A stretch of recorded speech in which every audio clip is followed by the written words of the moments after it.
Саламатсыздарбы? Бул жашоодо биз билбеген сырлар көп. Бир караганда эч кандай сыры көрүнбөгөн менен табият сыры ары татаал, ары жөнөкөй, ары терең, ары ачык да. Мына ошондой сырлары менен жаратылган жандыктардын бири кадимки эле жираф. Жираф сөзү орус тилине арабтардын жасанган, кооздонгон деген маанидеги зарафа деген сөзүнөн келген.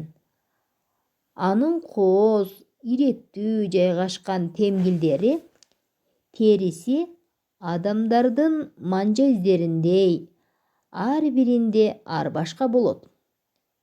Бирок таң калыштуусу зебра жана жирафтардын жаңы туулган балдары аларды ошол темгилдери аркылуу таанып калышат. Жираф эң бийик жаныбарлардын тобуна кирет. Анын бою 5,5 метр. Ал эми салмагы 1-2 тоннага чейин жетет. Ал эми мойнунун узундугу болсо 1,5 метрден ашат. Эң кызыгы алардын мойну да бардык сүт эмүүчүлөрдүкүндөй 7 гана омурткадан турат. Жирафтар жай, олдоксон басат.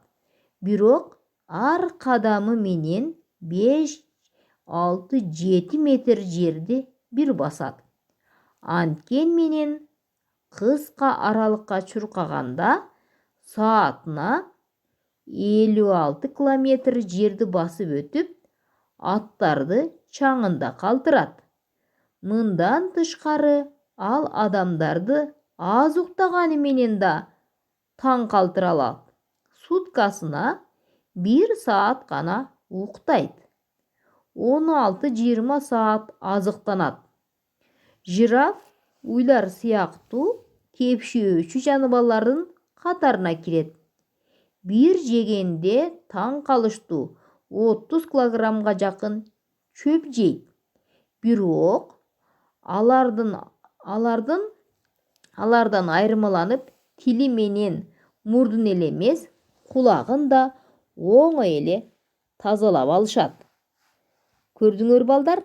Анда саламатта калгыла. Кийинки кезекте жолугушканга чейин.